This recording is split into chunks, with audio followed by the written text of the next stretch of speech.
You're listening to She's the Business podcast.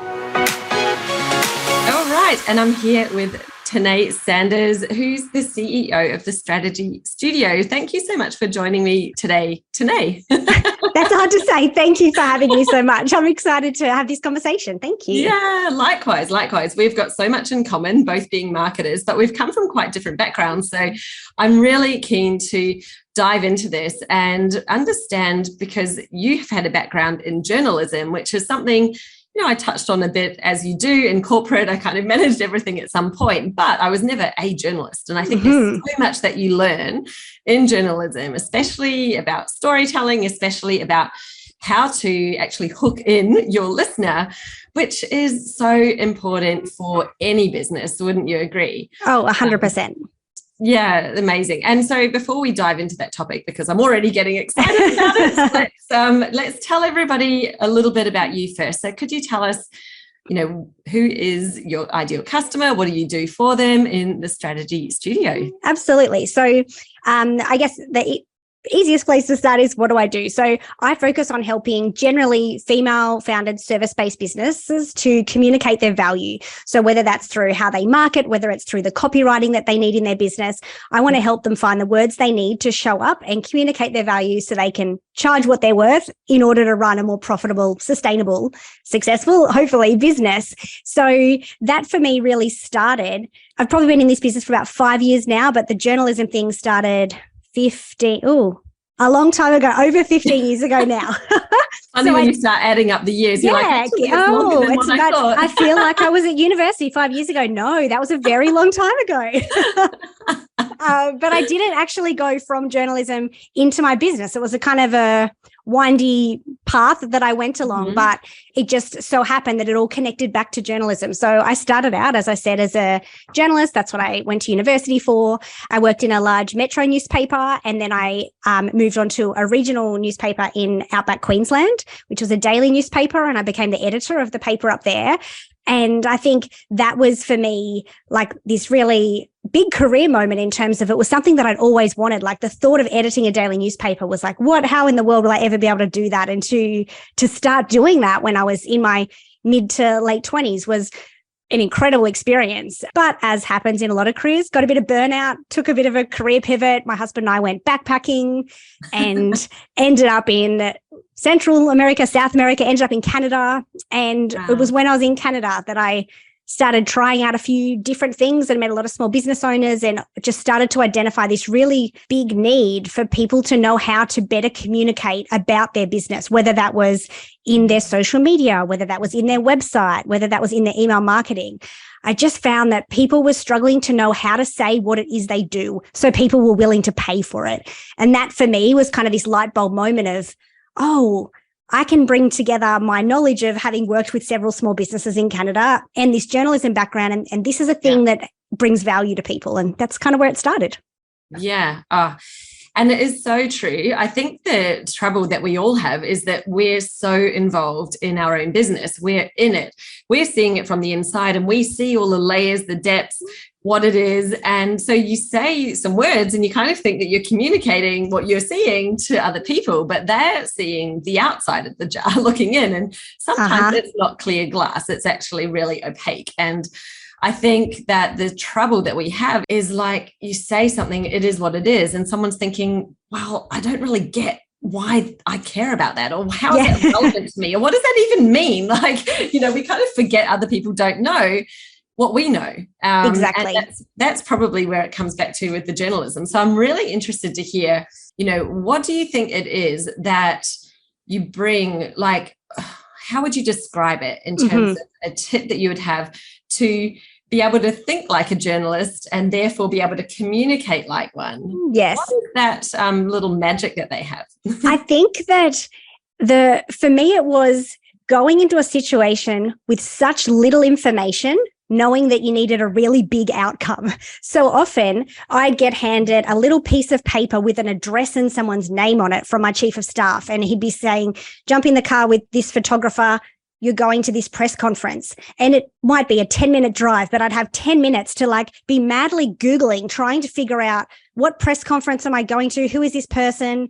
Like, what am I here for? What's the angle? And it was just, you could either get completely paralyzed by it, or you could see it as an opportunity to be curious. Mm-hmm. And I think that for me, that curiosity piece would lead into, okay, all I need to do is ask good questions. Yeah. And learning how to ask good questions, which is something that I honed as a journalist, I honestly feel has been like, if I was to say, what is my secret sauce? I really think it's in the questions, because you need to ask good questions to, from the very initial stages, figure out if a client is a client you want to work with.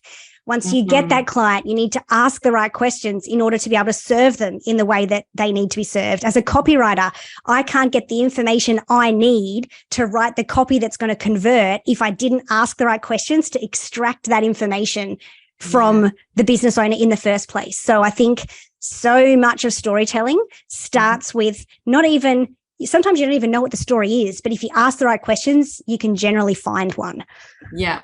And so when you are a business owner and you're thinking, okay, well, how do I make my stuff something that other people understand, get, and actually really want?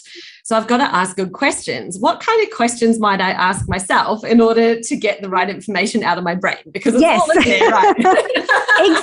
Exactly. Yeah. And it is. And that is the hardest thing. Like, it's a saying that like a copywriter can't write their own website. Like, and it's, to be honest, it's kind of true. But to me, it's about, okay, I try and, instead of sitting down with a blank piece of paper, I try to turn as much of my copywriting as I can into a conversation. So I don't say just do this with any old person. Like, it'd be great to say sit down with your partner, but if they're not your ideal client, they're probably not going to ask the right questions to get the right information out of you. Mm-hmm. So if you can have someone in your circle, whether it's your circle of influence in terms of people that you do and refer business with, or even just a close friend that is potentially the right mold of your ideal client, but doesn't really know what you do on a day-to-day basis. Mm-hmm. They're often— Most of them wouldn't. Yeah, exactly, right. Okay, they would know that you're a marketer or you're a copywriter, but they wouldn't, if you said to them, so what do I do? They'd like fumble and then feel really awkward because they don't know. And that's when I'm like, oh, I'm not doing my job well enough if you can't answer that question. But they're usually such great people to start with, because you could say to them, what do you think I do? And you let them have that stumble. And then you say to them, okay, obviously it's not clear. Ask me some questions. What do you want to know about what I do? And then they'll start to ask you questions. And the most important thing for me, as much as it's the question that they ask, it's the way in which they ask it. Because we often get so caught up in our own jargon and our own industry talk, and we talk to other colleagues that might be running similar types of businesses, and we just kind of get into this habit of using a particular vernacular. But to the ideal client that needs to work with us and needs our services, they don't necessarily have that vernacular. So it's listening to the words that those questions are asked about. And then I often will give like almost like a little mini script to them of like, here's some other questions, 3 of these questions, and I'll give you some examples in a minute. But it's about letting your natural turn of phrase come out, because when we sit down and we start typing, we communicate very differently to the way in which we do in a conversation. And you'll probably find and get frustrated by, in social media, you'll be like, why is that random story I put up about whatever it was, something that doesn't really feel too connected to your business, got so many replies on Instagram? Or that caption that was just a little story told about something that happened in business the other day had all of this engagement. You're like, that required no thought. Why did that do so well? And it is always because it probably sounded more natural. It had a personal element, a story associated with it, and it felt human. And sometimes it's hard to get that human element when we just sit down with a blank screen or a piece of paper and start writing. So these questions, because they literally weren't thinking is why. Right? So when you wrote that story, you weren't thinking, you weren't overthinking it. You were just like telling the story. And that's exactly what it is. And often when I'm working on copywriting with a client, sometimes we'll do it as a bit of a collaborative process, because they'll say, I know what I want to say, but I can't find the words. And I could just interview them and then go away and try and turn that into the right copy. But sometimes when I get to actually sit there and it be like a dialogue, even reframing a question and asking it several times. So just a really great example is I was working with a client recently who's in change management. And I think there's so much jargon in change management that everyone in that space uses. But like, what is human-centered leadership? Design. Oh, yeah. Or human-centered design, exactly. But all of that language. I said, when you're speaking to other people in the space, it means something. But when you're trying to speak to a manager whose buy-in you need on bringing a change manager into their business, for example, you just can't use that language. So when I said, what do you mean by that? I got an answer. And then I said, can you explain it further? And then I'd say, okay, so how would you put that in other words? And honestly, the answer is always 4 to 5 questions deep every single time. And I think it's similar when you do business coaching. Often you'll have a business coach that'll drive you nuts by saying, but why? But why?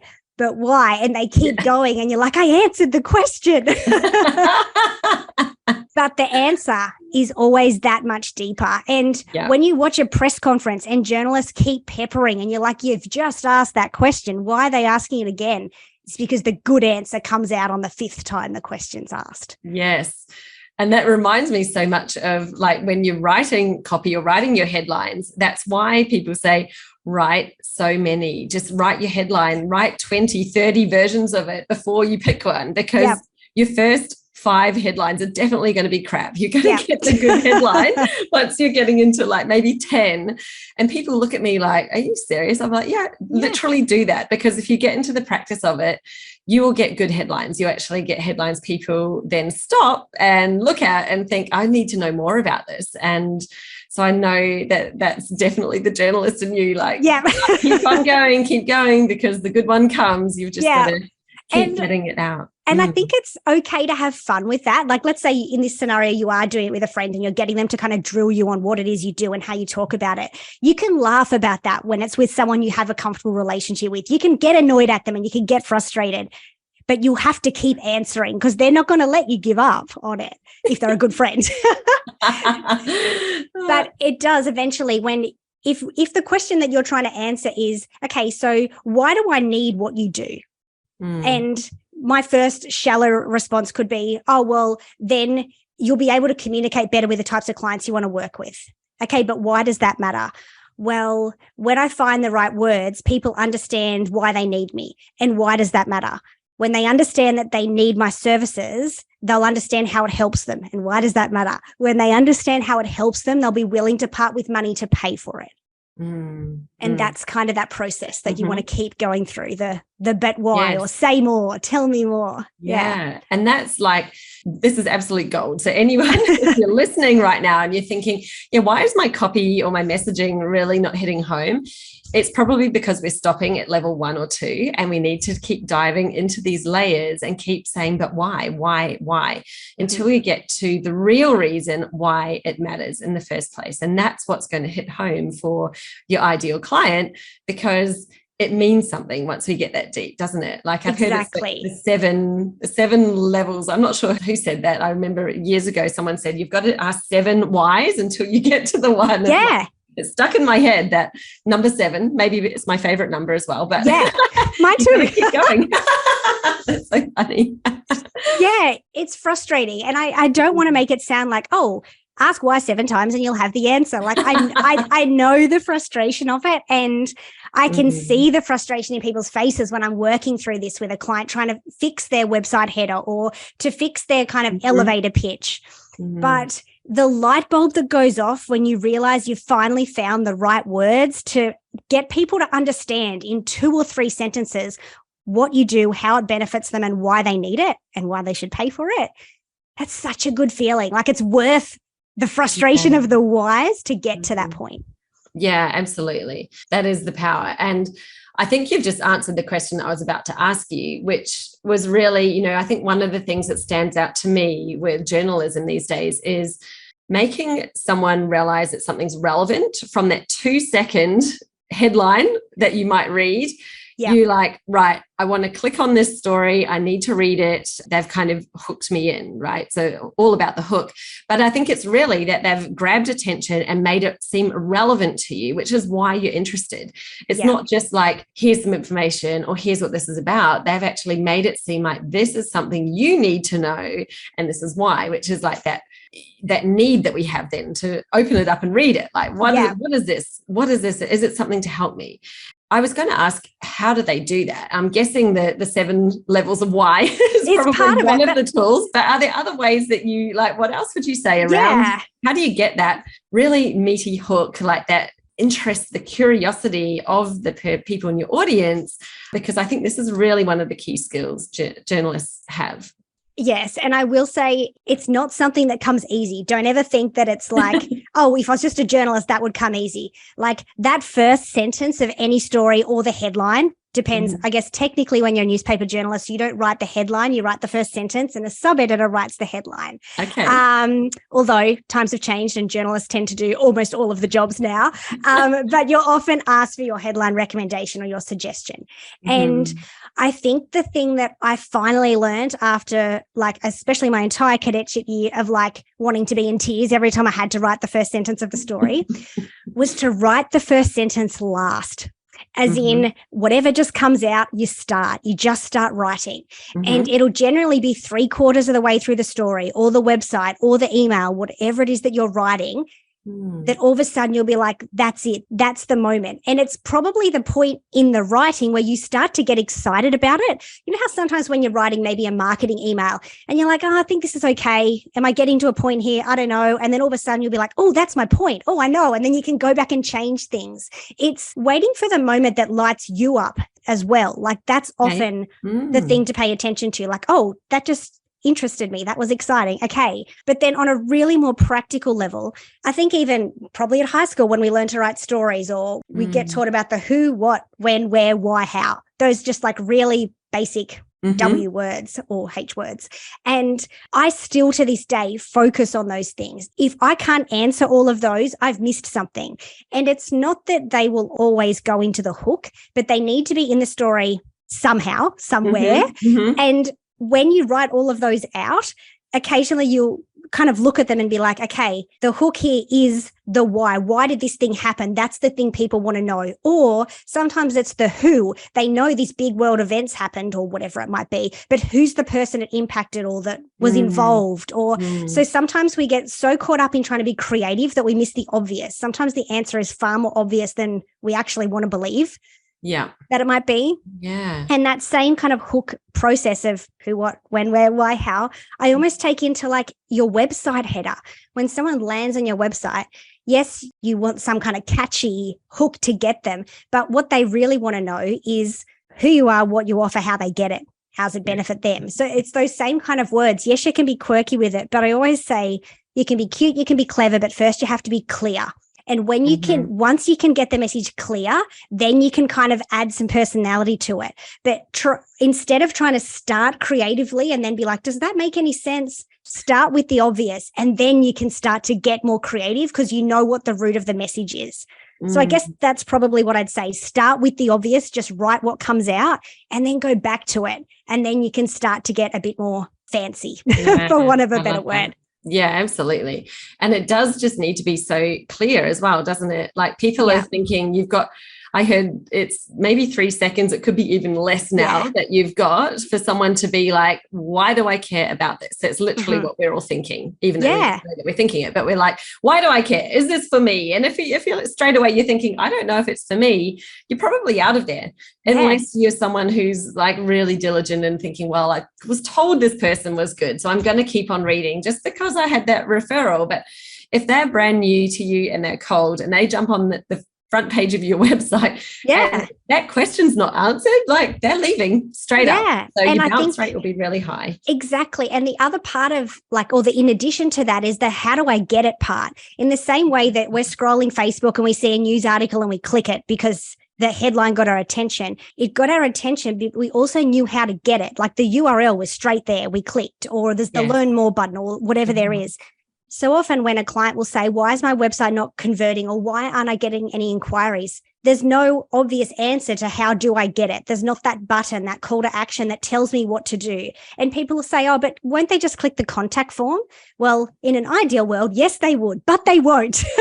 History shows us that they probably won't. We need to, like you said, it's 3 seconds or maybe less. If that button isn't there that lets them get to the point of getting what they need instantly, we've lost them. True. It's like instant gratification applies to our websites as much as social 100%. Media and life.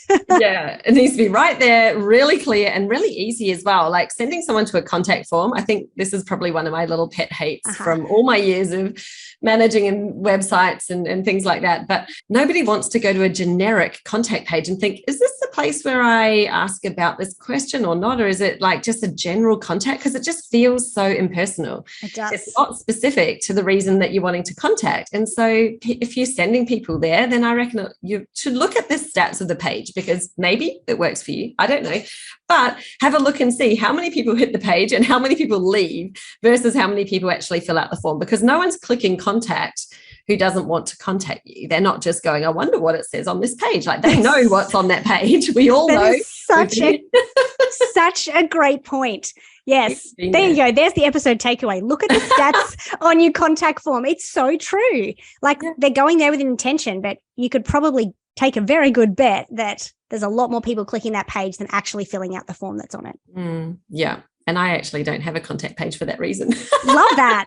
I'm like, nope, I just have specific ways that you contact me. So there's no generic, I don't know, put a random email into my inbox, because I just think it's not a very good experience really. So, But anyway, that was good. Like, I love that little thread that we had. So with a journalist, what are the top kind of strategies for thinking like a journalist when it comes to your business that you think have the biggest impact on your business success?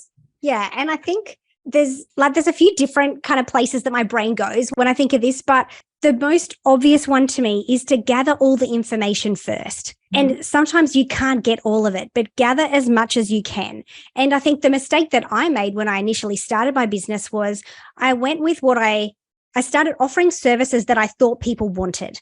I didn't gather the information to determine if not only is it what they want, is it what they're willing to pay for? Because often there's such a difference between what people say or will tell you in an online survey they want and what they're prepared to part with hard-earned cash to get. And to me, those are kind of slightly different things. So in the same way, when I'd go into a story as a journalist, I would be trying to get, even if it's that 10-minute drive to the press conference, but just soak up every ounce of information I can get before I make the decision. I'm all about testing the market, but test it based on information. Don't just randomly go, I wonder if this idea will stick. Like throw the idea out there with some information behind it, I think is the first thing. Like we said, to always try and ask those questions, but always kind of separate to that is to not make any assumptions, which was the mistake that I made. I made that assumption of what I thought people wanted. Had I asked more questions and had I done better background, I would have known that for my ideal client, they weren't wanting to pay for a strategic plan. That's, even though I do strategy, that's not what they want to pay for. They want to pay to be heard. They want to pay to sit down with someone and to ask questions and have their questions answered in a way that is really unique to them. And to me, that kind of comes back to everyone has a story, right? And I don't necessarily think it matters what your business service is. People just want to be heard. So have this open-minded willingness to hear their story, because whatever they're struggling with in their business will generally, there's something deeper there. Again, all of the whys of the questioning, but it will come back to, if you can let them tell you the story and you can find what's driving the next move they're trying to make, or what's driving the struggle that they're in, or what's driving this amazing growth they're currently having, whatever it might be. When we can find the story beneath it, not only can we succeed better in our businesses, but we just all of a sudden attach a human element to what we do. And I just think no matter whether you are a product or service-based business, you need to have a human element to your business. And so often we get caught up in needing to put on a particular facade or to look bigger than we are, or to look more professional than we are. And sure, there's time and place and context where those kind of things might be required. But if it's to the void of any kind of human, genuine, vulnerable interaction, In the same way that a story without a human face won't sell the front page of a newspaper. It's exactly the same approach in business. And I think, like, as you were talking then, it just made me think, the stories that get picked up, the stories that really blow up all over the media aren't necessarily the ones that everyone's going to like. They're actually often got a bit of an edge to them. They're quite controversial. They'll probably have divide people. Some people will be on one side, some will be on the other. And they are the ones, you think, well, why play it safe in my business and create something that I think people are going to like, when actually what I really want to say to them is this. It's like, just say it. Say it. You're never going to please everyone anyway. It doesn't matter what you say, but being lukewarm and just being that, like, trying to be vanilla ice cream that you think everyone will like. Well, some people are dairy intolerant. Some people don't vanilla. Some people are the chocolate mousse royale with all the trimmings. Yeah. You're not going to please them. So you might as well go the other way and actually say something that's really powerful that people stop, pay attention to, listen. Because the ones that listen and are drawn in by that are the right people for you. Whereas otherwise you're just getting this sort of generic, like, oh, I like her, she's nice, or she says nice things, but they're not drawn to you. There's not that magneticness when you're just being vanilla. So I love that. I think just as you were saying that, the other thing that came to me was not being afraid to ask for the follow-up, right? Like, I think some of the best stories I ever found as a journalist came from following up with that person. After that one story went out, I'd reach out to them. And even if it was just for the sake of maintaining a relationship, so they might tell me another story in the future, but not being afraid to make the ask, or whether that's asking for a sale or asking for a story, or even just offering the follow-up. So often we play that too polite card and we're just missing so many opportunities in our business. And even if it's on a call with a client, rather than it ending with, and we're done, not that that's how most calls end, but just knowing that they might be waiting for you to tell them what's next, right? And it doesn't have to be a sales pitch, but it's just keeping the door open for conversation, keeping the door open for connection.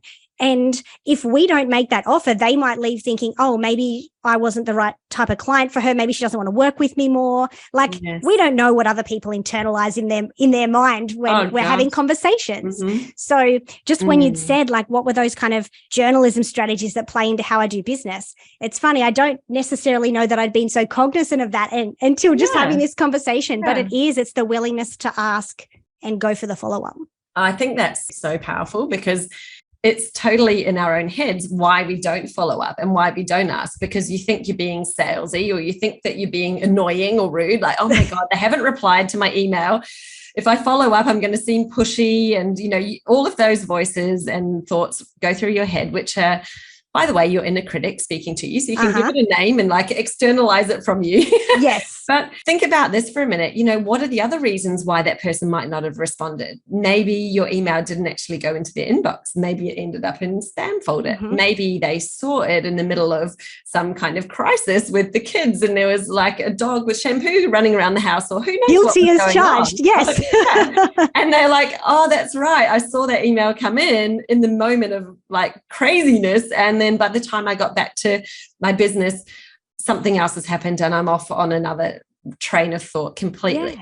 That happens. We're all humans. Like, you can't expect that everybody is robotic and will actually, go through every single email in their inbox, because that's just not reality. So it's not being rude to follow up. It's actually being helpful. I see it as being a service. Like, I think about, it's probably coming into this time of year, but the emails that I've had, like, in my day-to-day life, like life admin, our financial planner, just checking in. Did you want to do a review? It's been however many months since we last chatted. If she had, of course I do. Would I have remembered that if she didn't email me? Exactly. Absolutely not. And I am so grateful for those emails. So I think there's a really big difference between thinking that you're going and selling something. If we can reframe the way we think of that, oh no, I'm going in to offer to be of service. Is there something you need? Can I help you further? How did you go with that? You're opening the door for them to take the bait. You're not throwing the bait at them. And you're not actually lassoing them either. Like, I was just thinking, we're actually putting the bait out, but it's actually even more like an invitation. And if they don't want it, they're not going to take it. And that's okay. They know it's there. So you've made the invitation. And those who do want it now know how they can take that next step. It's not like you're putting it out there and you're like trying to blindfold them and bamboozle them to come along here with you. And it's all trickery and everything like that, because it's not at all. Like you said, it's just being of service. You're just saying, hey, if you would like to do another session, if you'd like to book in again, here's how you do it. Just so they don't have that question of like, oh, okay, so how do I book in again? Yeah, do I go back to your website and click that button again? Or yeah. Unless you tell them they don't know. We assume so much, don't we? Especially with things like that you kind of, again, because we're inside our business, we're looking at it from the inside. We don't realize that other people don't see all of the process that we have, or they don't know everything that we've got either. Like, they don't know that. Their brain is full of their own business. And they got all of yours too. And I think it comes down to context, right? Like we understand everything there is to know about our businesses because it's our day-to-day life, and we're in this context all the time. But when you look at a client experiencing working with you for the first time, really the only context they have is that 1 hour that they're with you. Like they might have been on your email list, they've followed you on social media, but none of that is the same as the experience of being a client of yours. So we need to help them build up that context in the same way that as a journalist, I need to make sure there's enough context in a story so people can take away the message. It's exactly the same thing with a client. If we don't give them the context to how we work together, they'll assume it'll probably be wrong and we lose, and they lose too. Yes. Yeah. So good. This has just been so valuable. I think there's so many nuggets in here that you could go back and have another listen to the episode and literally write down some of this stuff, because it's absolute gold. I think if anybody knows how to communicate with random strangers, make something relevant, make it interesting, and provide the information that we as the reader want to know, then that's something that journalists know how to do. And I think that Tahnee has just given us so many really great hints on how you can do that in your own business and not only think like one, but also act like one. I love that thing about the follow-up, because so simple. The fortune is in the follow-up. How many times I have closed clients just simply from following up and saying, hey, did you have a question? Anything I can help with? No pressure, nothing pushy at all, but literally just, again, asking that question, can I help? And they often will come back and say, yeah, I did have a question actually. And they're just being too afraid to ask. So there you go. It's so simple and so easy to do. It's definitely worth it. So yeah, brilliant. Do you have any final, you're like, oh, have I left any little piece of gold in your, in your arsenal? Any final thing that you'd like to? Good question. I think the only thing, and like this is probably like, maybe I've already talked about this, but it's like this overwhelming theme that I feel no matter what type of client I work with or what business I work with, it's just that people just want to be heard. And not to get so caught up in feeling like we need to deliver that we don't open that opportunity for conversation. And again, it's all connected. It goes back to we make too many assumptions about what we think our ideal client might need, but just remembering to always keep that door open for conversation and connection, whether it's to make the follow-up or whether it's to get to know a follower better on social media so they might go on to one day feel like if they have a connection with us enough to book our service. Just that willingness to be open and to let people have their say and be heard. I just think it's a really powerful thing that when we get caught up in the business of our day and we get caught up in the scroll of our social media and all the things, it's an obvious thing that's so easy. And I'm very guilty of it myself. It's just so easy to forget. It's like I need to post it on my wall that's a reminder of, did you stop and let them be heard? Oh, I absolutely love that. It's funny because I had a session with a client yesterday who's a sales strategy coach, and we're literally talking about this one thing, because it's the same when you're in a sales call. Most people are thinking, well, I've got to do all the talking and talk to them about my thing, my offer. And it's like, actually, the dead opposite. Like, please stop talking. Just ask them questions and listen to them. Like, you don't have to do hardly any talking, to be honest. You just hold the space for them, listen, and then when it's the right time, communicate what it is, how you can help them do that. And that's it. It's like you're not going into this huge pitch, right? Like the best sales calls that actually convert are all about listening. And the best part is they're the more enjoyable ones too, right? When we don't go into it from that selling headspace. Yes. It's such a more inviting conversation for everyone to have. Totally. Yeah. You get out of your head, because stop thinking about what you're saying. It's not about that at all. Like, they've already decided to have the call with you. So you're there. Like, you don't need to do any of that unless they ask you the question. But I think that is very, very powerful. Thank you for finishing on that note, because I think this is something so many people struggle with, and just how easy is it to flip that into, all I need to do is listen and ask questions.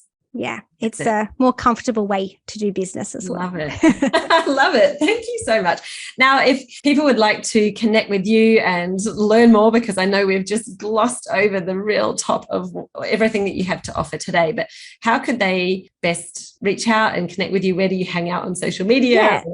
So at The Strategy Studio is my handle on Instagram, is probably where I'm most active, or at thestrategystudio.com. And that's where you can find any kind of little freebies or tips and tricks on how to create more of that copywriting that you might need in your business, or to reach out and connect with me, obviously via my website. Maybe not my contact page. Maybe I need to revisit that. Like going away to change contact page right now. Note to self. So funny. But yes, I'm very active on Instagram, and I'm always in my DMs. So I genuinely say to people, I love to kind of give short bits of feedback or tips and tricks. If we're not the right fit for each other, I will always try and recommend someone I think that is. I think there's enough business for us all out there to all support and help one another get what we need. Yeah, absolutely. And it's so much more important to work with the people who are the best fit for you, rather than trying to work with everybody, because you don't need to, right? Spend your day doing what you love with the people who you love to work with. Absolutely. Love that. Love it. Thanks so much, Tahnee. Thanks for having me. Yes, welcome. I will hook up those links in the show notes. So if you'd like to reach out to Tahnee and ask some more questions, maybe pick her brains on copywriting, or how to get that great headline, I'm sure she would be an absolute wealth of information. And we will speak to you. Well, no, I will see you again next week.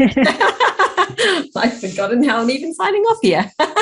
But this has been really great. So I appreciate your time, Tahnee. Thank you so much for joining us. Thanks for having me.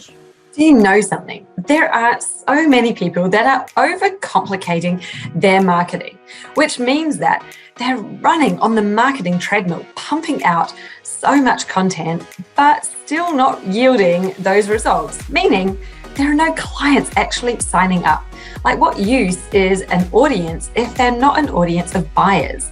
What use is it creating great content to share if the people who are reading it have no desire to take that next step to actually working with you?